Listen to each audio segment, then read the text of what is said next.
Audio Jungle.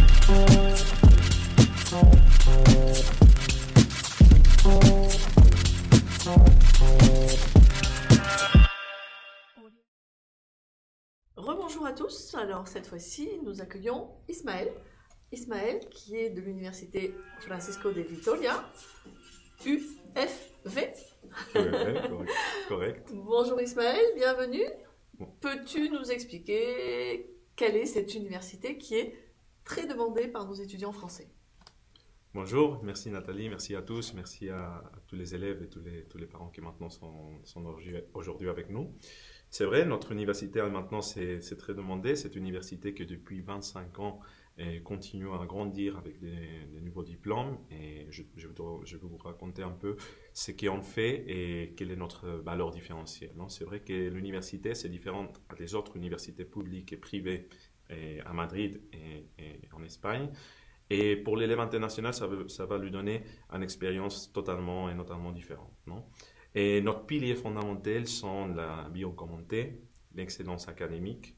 Et c'est pas seulement une question d'obtenir les meilleures notes, c'est une question d'avoir toujours l'opportunité de chercher, d'améliorer et de faire le meilleur professionnel possible avec nous. Et ce qu'on fait avec tous ces types des études et des différents diplômes qu'on a, on a plus de 60 degrés différents, et donc avec des différents domaines de la santé et des différents domaines. Notre domaine polytechnique aussi, que c'est très fort, on parlera plus en avant. Et tout ce que va nous donner, c'est un avantage et sur les différents diplômes que tu peux étudier en Espagne et aussi pour les élèves français, on va lui donner l'opportunité d'accéder d'une manière facile et donc d'obtenir le diplôme et le rêve d'être le meilleur professionnel possible. L'université se trouve à la zone du Pozuelo de Alarcón, d'accord? Et la location c'est là. Et c'est une université qui maintenant compte avec 10 000 élèves, presque 10 000 élèves. Donc, on parle de beaucoup des élèves. Oui, ça a beaucoup augmenté dans les dernières années. Dans les dernières années surtout, non? Moi, j'étais élève de la même université. Et pour le degré de kinésithérapie, que c'est un degré très demandé pour les élèves français, et à niveau des installations et à niveau du diplôme et des formations professionnelles, ça va vous donner un point de vue totalement différent, non? Et l'université, et comme je dis, c'est une université privée que se base sur les valeurs catholiques, d'accord? Donc, ça va faire l'étude d'une manière totalement différente qui va nous permettre, pas seulement le traitement, si on parle dans le domaine de la santé, on parle du traitement du patient, sinon le traitement de la personne, non? Humaine. Exactement. Exactement. C'est pour ça que dans notre plan des études, on a beaucoup des matières qui se centrent aussi dans la formation technique de chaque degré, mais aussi dans la formation humanitaire. Et on travaille beaucoup avec des différentes activités à niveau culturel, des volontariats, etc. Et aussi avec une expérience internationale. On a, je pense, que des conventions avec plus de 120 universités dans tout le monde. Et ça nous permet aussi d'avoir des élèves internationaux des différents pays. Et on a la chance aussi de compter avec un grand numéro des élèves français que nous jouons chaque année. Et à niveau d'université, c'est une université qui se centre surtout avec une manière totalement différente. Si on parle à niveau de cursus, de suivre la classe, etc., c'est vrai qu'avec la situation du Covid, ça a changé éventuellement. Mais on a ce qu'on dit un campus virtuel, Et on travaille avec une plateforme nouveau qui s'appelle Canvas, d'accord, qui nous donne la possibilité d'avoir un campus en ligne. C'est-à-dire que en cas de confinement, s'il faut faire des matières en ligne, on a la possibilité de nous connecter ça donne la possibilité aux élèves de se connecter 24 heures sur 24 heures. Et comme ça, s'ils n'ont pas la possibilité d'être en classe, ils peuvent se connecter chez lui, dans un cafétéria, dans des différents endroits. Donc, je pense que ça, c'est une opportunité aussi. Il faut voir les choses positives et être optimiste avec ça. Et ça, c'est une opportunité qui nous donne aussi une expérience totalement différente. C'est vrai que on a changé beaucoup à niveau des installations. On a été pendant tout l'été pour faire un campus virtuel qui fonctionne, qui est professionnel, non? C'est-à-dire que vous avez des caméras dans les salles de classe pour retransmettre en direct sur cette plateforme. Exactement. Ce qu'on a, c'est un système de caméra, d'accord?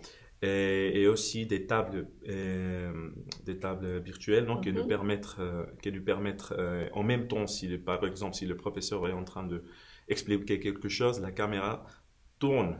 C'est pas le professeur qui prend l'ordi, qui prend l'ordinateur et qui commence à expliquer et comme ça. Non, c'est le système de caméra que se mettre en face de l'élève qui va parler, se mettre en face du professeur qui veut expliquer quelque chose et en même temps, à niveau des tables tactiques, non, qui permettent aussi avoir une expérience. Si on parle des applications spécifiques dans le domaine polytechnique, par exemple dans l'architecture, des applications 3D, etc., qui permettent aussi de travailler en classe. Pour résumer, c'est la technique au service de l'humain. Exactement. C'est ce que recherche en fait l'université.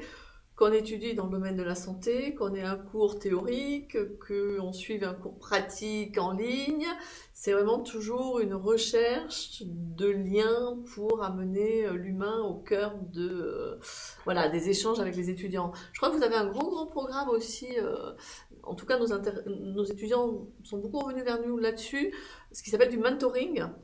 C'est-à-dire que chaque étudiant a un mentor, un tuteur un peu... qui va au-delà des cours pour accompagner justement les étudiants au niveau humain, personnel et pas uniquement sur un cours dans les études qu'il a choisies. Exactement. Ça commence en première année. Chaque élève, une fois qu'il commence l'université, le premier jour, et on fait la présentation officielle, etc.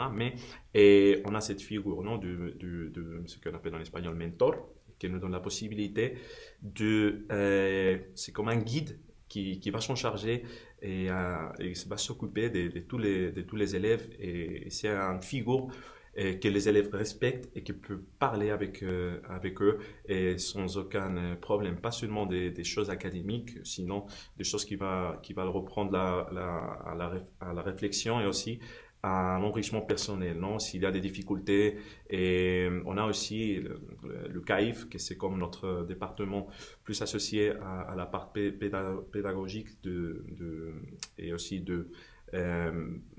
d'assistance pour les élèves qui peut être en difficulté. Donc là, ce serait plus au niveau pédagogique, par contre, ce service-là. Exactement. Donc ce sont deux parties qui sont ensemble, c'est dans le même lien, et ce sont des choses différentes. Complémentaires. Et complémentaires, exactement. Parce que ce que va faire le mentorat, c'est de t'aider à trouver ton vocation, t'aider à trouver et potentier aussi les choses plus importantes, non, que tu as, par exemple, non, si c'est dans le domaine de la santé, si c'est par exemple un médecin, un ingénieur, non, et avoir toutes les choses positives de chacun et lui mettre en place pour ses développements et ses enrichements personnels, non, pour être le meilleur professionnel. Donc les étudiants nous en ont beaucoup parlé et c'était important parce que c'est vraiment quelque chose qu'ils apprécient énormément. Tu l'as expliqué, hein, l'université Francisco de Vitoria est une université catholique. Est-ce qu'il est obligatoire d'être croyant, pratiquant ou baptisé pour rentrer à l'université Francisco de Vitoria ou pas du tout? Pas du tout. C'est une université très ouverte qui respecte toutes les religions, qui respecte tous les types de personnes. C'est la seule chose qu'on dit, non, toujours, et d'être en train de faire un meilleur monde, non, d'avoir toujours l'opportunité de trouver la vérité, d'être honnête et d'être aussi avec des valeurs, non, qui vont nous permettre, par exemple, si on parle dans le domaine de la santé, par exemple, un kinésithérapeute, quand il va travailler, c'est pas un travail pour seulement gagner d'argent, d'être sous un cabinet, sinon aussi avec la vocation d'aider le patient, non, sur leurs blessures, sur leurs pathologies. Non. Donc sur des dimensions humaines incluantes au sein de la société. Exactement. Donc on a parlé un petit peu rapidement comme ça d'études que tu as pu évoquer, mais de manière générale, qu'est-ce qu'on peut étudier à l'université Francisco de Vitoria? On a eu une interview au cours du salon avec Emma qui fait des études de journalisme. Donc on voit qu'il n'y a pas que les études en sciences de la santé, même si vous avez beaucoup d'étudiants en kinésithérapie. qu'est-ce qu'on peut étudier à l'Université Francisco de Vitoria? Comme je t'ai dit en avance, il y a trop de diplômes, on parle des dizaines de diplômes. Vers notre double degré, on compte avec 60, plus de 60. Donc c'est Et vraiment aussi des très vaste. masters, non, Ouais. donc c'est quelque chose de vaste, non, comme tu dis. Et par exemple, il y a des différentes facultés, ce sont tous intégrés dans le même campus, D'accord. sauf la faculté polytechnique. On parlera plus en avance de l'EMSI, d'accord. Mais il y a des différentes possibilités, pas seulement dans le domaine de la santé. Si on parle des sciences expérimentales, on parle de degré de biomédecine, de la pharmacie, de l'ingénierie biomédicale. On parle aussi de la nutrition, on parle aussi de STAPS par exemple, on parle aussi de la psychologie et aussi si on prend des autres facultés par exemple, comme la faculté de communication, on parle de journalisme, relations internationales et des autres degrés, non, comme peut-être droit, ou peut-être Commerce peut-être? commerce, exact, toute l'école de commerce, non, marketing et tout D'accord, ce je qui crois avoir concerne. vu aussi des arts. Oui, Des domaines artistiques, on a hein, des il me domaines semble, artistiques aussi, D'accord. d'accord, et de l'histoire aussi. Donc, on parle d'un campus qui intègre toutes ces facultés-là. Donc, ça va permettre l'élève de être en contact et se mélanger avec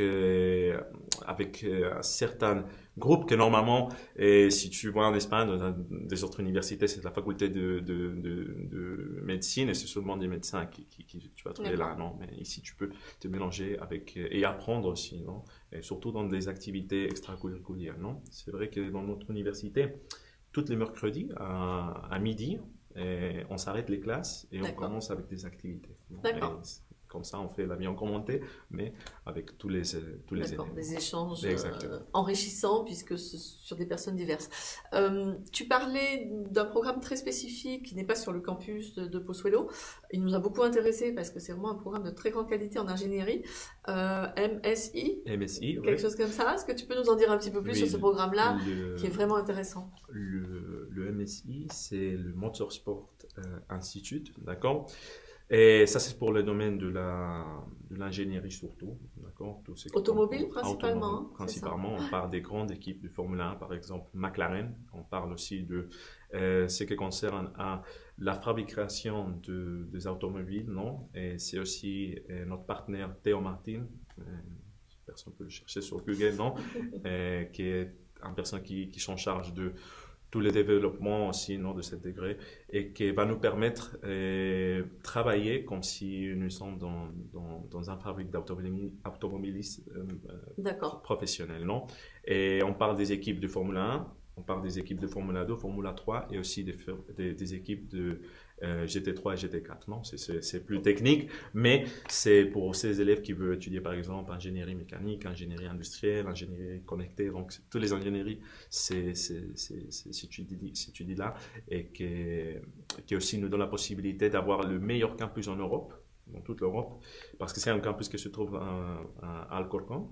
C'est pas loin de l'université, il y a aussi des communications directes, mais c'est un campus notamment différent, non? Et il y a un grand investissement, surtout avec des appareils de technologie, des imprimantes 3D, et avoir tout ça pour les élèves et qu'ils peuvent accéder.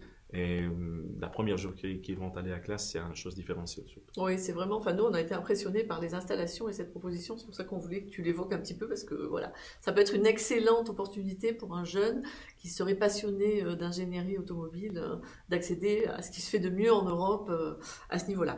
Donc merci pour ces précisions. On va peut-être revenir un petit peu sur les études de kinésithérapie. Donc tu peux intervenir à double titre, hein, puisque c'est toi qui t'occupes de parler de ces études-là pour l'Université Francisco de Vitoria, mais tu as aussi été élève, donc tu peux certainement partager avec les étudiants ton expérience. Toi, comment tu as souhaité faire ce métier, comment tu as connu l'université et comment se sont déroulées tes études? Est-ce que c'était difficile, pas difficile? Voilà, mettre un petit peu l'accent sur ces études de kinésithérapie. D'accord. Je vous raconte mon expérience aussi, comme ça va être plus facile, non, à entendre. Et moi, je viens du sud de Malaga, du sud d'Espagne. Donc, pour moi, venir à Madrid, c'était une expérience comme faire un voyage, non, et une expérience unique. Et c'est totalement différent pour les Français parce que c'est un autre pays, une autre culture. Mais pour moi, ça a été comme Comme une non. expatriation Exactement, presque. exactement, non. Donc choisir l'université, choisir le degré, c'est une décision difficile, compliquée. Mais si tu as la vocation et si tu pensais par avance, ça va être plus facile pour vous, non. Donc ce que l'université donne le premier jour que tu arrives, et l'ambiance et l'environnement est très familier, non? Et quand j'étais, depuis ces années, non, quand j'étais là la première jour, c'est vrai que c'est pas seulement de voir des installations, que tu vois que c'est tout magnifique, l'hôpital qui en a, non, de simulation, le centre de simulation, le centre sportif, tout ça, mais aussi avoir l'opportunité de voir un plan des études complet et qui va te donner tous les utiles pour devenir la personne que tu veux, le professionnel que tu veux. Je pense que ça c'est unique, non? Quand j'arrive le premier semestre surtout, non, je commence avec un base, mais voir des matières comme l'anatomie, la biochimie, etc. Ça te donne un point de vue totalement différent, non, à ce que tu vas commencer à étudier sur le bac, non? Et avoir des pratiques qui commencent dans dans le première année et que tu vas le suivre jusqu'à la quatrième année, dans mon point de vue, c'est magnifique. Les pratiques au début d'élève sur élève. Exactement, D'accord. on parle de pratique élève sur élève en première année, mais il faut faire une ponctualisation ici pour les élèves français, d'accord? Pour les élèves internationaux, il y a un numéro des offres différent, hein. Donc, en Espagne, pour accéder dans notre titre, on offre 1125 offres de pratique.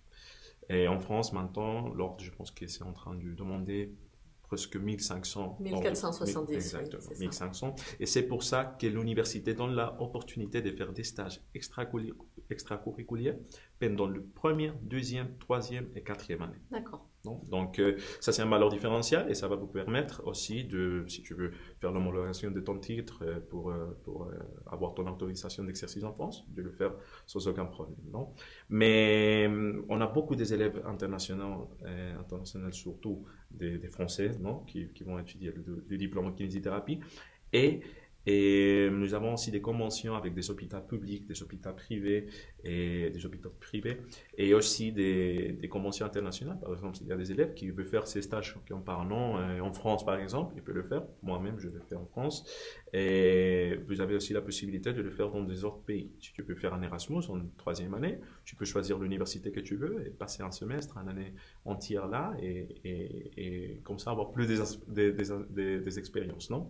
Des universités plus connues, par exemple l'université de Liège, non, de francophone, l'université de Liège, vous avez aussi l'école des STAPS à Paris, si tu veux sortir de l'Union européenne, par exemple aux États-Unis, nous avons aussi l'université Intercane, Amérique du Sud, non, Amérique latine aussi, à Brésil, Argentine, il y a aussi des universités avec convention. Donc, pour avoir l'expérience internationale, il y a toujours des possibilités.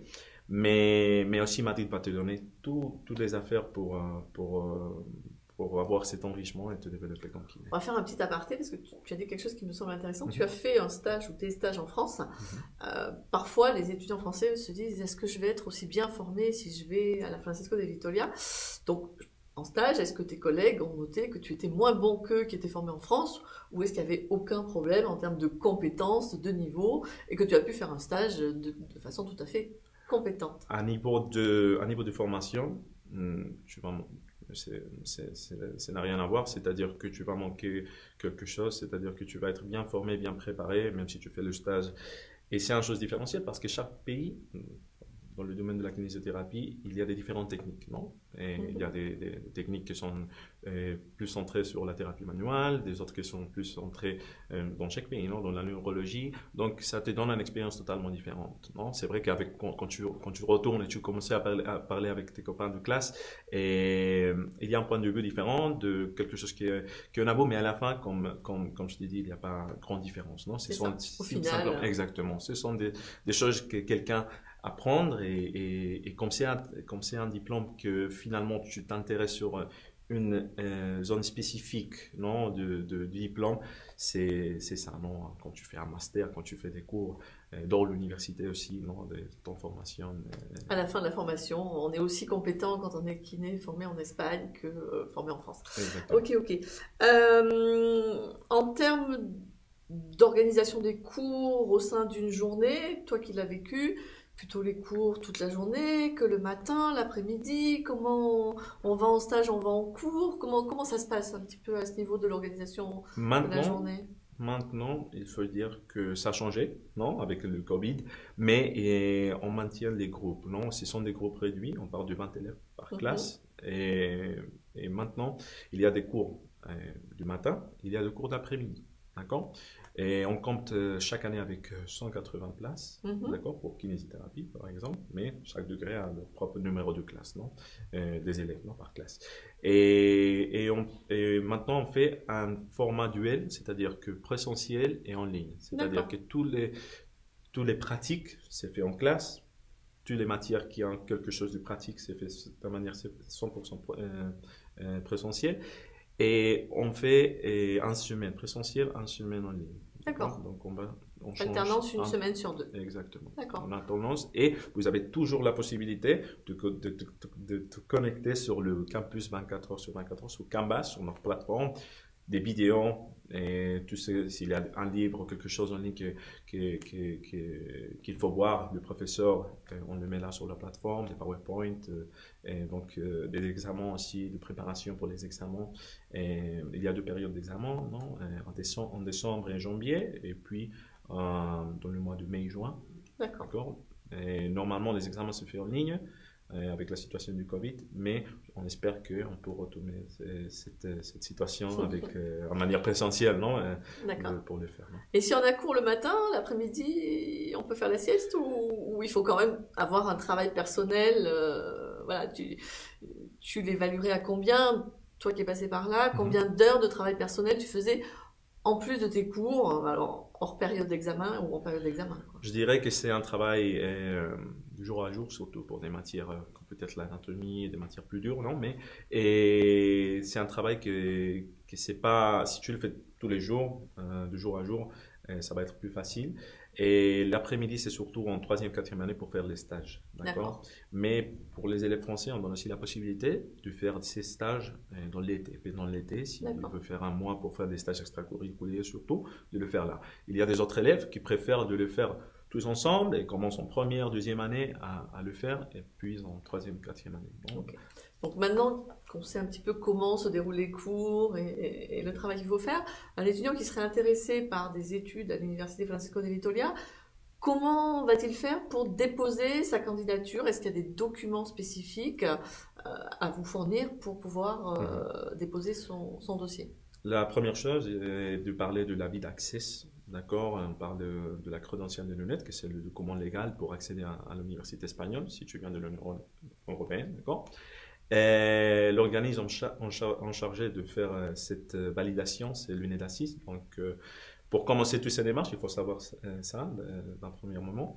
Et ce qu'on fait, et qu'une fois que l'élève décide d'étudier en Espagne, de faire ce projet éducatif ici en Espagne, et de se mettre en contact avec nous, avec France Espagne Éducation, et comme ça, on commence toutes les démarches. D'accord? Le processus d'admission, c'est simple.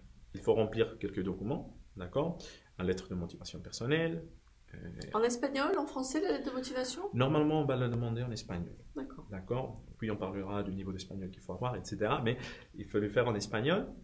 Et il faut faire avoir une lettre de recommandation d'un professeur, d'un employant qui a été avec vous pendant tes études. Là, je crois que vous acceptez qu'elle soit en français, par contre, Oui, pour la lettre oui, de exactement. La lettre de recommandation. recommandation en français sans aucun problème.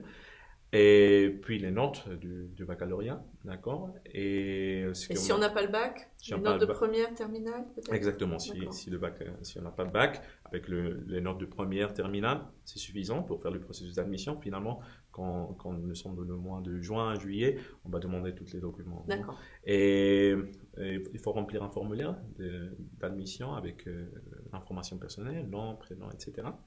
Et il manque seulement une photo du passeport ou de carte d'identité et une photo du passeport. Non? D'accord. Et ce sont les documents qu'il faut avoir. Et puis, on parlera de certificat d'espagnol, ou certificat de langue. Non? Si on parle de la kinésithérapie, on parle des autres degrés, on parlera surtout de le certificat d'espagnol qui peut être un CIELE, un DELE ou un certificat de Instituto Cervantes, par exemple. Non?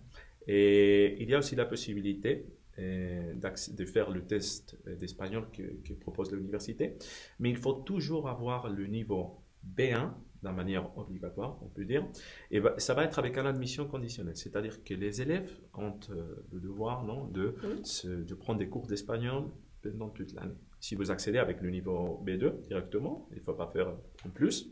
Non, puis ça dépend du travail de chacun et de se mélanger avec les élèves et comment exactement. Mais on va seulement demander le niveau B1 comme fondamental, comme chose fondamentale. Pour rentrer un niveau B1, si on n'a que un niveau B1, on est obligé de faire pendant toute la première année des cours d'espagnol pour, avant la fin de la première année, avoir atteint le niveau B2. Exactement. Oui. Si on a déjà le niveau B2 ou supérieur, on n'est pas obligé de faire ces cours d'espagnol pendant la première année. Exactement. D'accord. Exactement, il faut se préparer bien avant de se présenter à l'examen, mais normalement, si vous accédez avec le B1, c'est obligatoire de prendre ces cours d'espagnol. Mais c'est une chose qui va aider les élèves. Non, moi, quand j'étais élève, j'ai eu des copains qui sont français et faire les cours d'espagnol les a aidés beaucoup, surtout pour suivre les classes, pour obtenir information directe avec le professeur, de proposer des questions s'il y a quelques mots qu'il ne comprend pas, etc. Non? Et ça, c'est plus facile donc, avec le bien. Dans les études de kinésithérapie, je crois qu'à l'UFV, vous avez une partie qui se passe à la morgue. Alors, pour éviter que les étudiants soient surpris, est-ce que toi, ça a été difficile, cette étape-là, de passer l'observation d'un corps d'une personne décédée? Est-ce que ça, qu'est-ce que ça peut apporter et comment envisager ce point-là des études de kiné? C'est vrai que ça a pu choquer, non, la première impression, non, mais c'est vrai qu'on travaille surtout dans les matières de kinésithérapie, médecine, infirmerie, de l'anatomie, on le voit sur la mort, ça c'est un valeur différentielle qu'il y en a, parce que c'est pas la même chose de faire des études sur les livres, sur les photos, non, qu'être en contact direct sur le cadavre, surtout pour voir toutes les structures à niveau musculaire, à niveau nerveux, à niveau des os, donc ça te donne un point de vue totalement différent et ça te prépare beaucoup quand tu vas faire des stages aussi à comprendre comment fonctionnent toutes les structures à niveau humain et de corps humain et ça te donne aussi un point de vue totalement différent à niveau de comprendre comment fonctionne du niveau nerveux, où est l'origine, l'insertion de chaque partie. Non? Donc normalement, ça c'est pas dans toutes les universités, c'est un service qu'on donne. Normalement, ça c'est seulement pour les élèves de médecine. Mais ça, on le donne pour les élèves du kiné, pour kiné, pharmacie et aussi l'infirmerie, pour se former et bien et avoir un enseignement global sur cette matière. Oui, on n'est plus sur de la théorie d'un livre, mais vraiment sur des choses qui marquent et qui permettent d'apprendre aussi les différences peut-être entre le corps d'une femme, d'un homme, au niveau structurel, etc. Donc des choses très techniques. On a une étudiante qui nous a posé des questions sur des études d'architecture. Est-ce que l'Université Francisco de Vitoria permet de faire ces études d'architecture? Et est-ce qu'éventuellement elles sont de qualité? Quel pourrait être l'intérêt sur ces études spécifiques sur l'architecture? Je te dirais que dans l'architecture, notre programme donne la possibilité, surtout pour les élèves internationaux qui viennent à étudier en Espagne, puis rejoindre leur pays et travailler là. Et ça nous permet, avec le programme MET-Stress, d'accord, qui s'appelle comme ça en espagnol, d'avoir un diplôme international, d'accord, et surtout que va te permettre de finir le degré en Espagne et puis travailler dans l'Espagne. Normalement, la durée de ce degré est de 6 ans. 5 ans, c'est seulement pour les études des matières non spécifiques de ce degré. Et le 6e année, c'est pour faire le travail final de degré. Non? Et c'est une année complète pour faire le projet. Non? qu'il faut faire en Espagne, d'accord? Et puis, vous accèdez à tous les mondes d'emploi et on travaille avec des professionnels qui sont non actifs dans ces matières, non? Des structures et des constructions, non? Et ce sont les mêmes professeurs, non? Qui vont nous donner aussi la possibilité de joindre, non? Avec eux ces différents types de projets, non? Pendant toutes les années de l'université.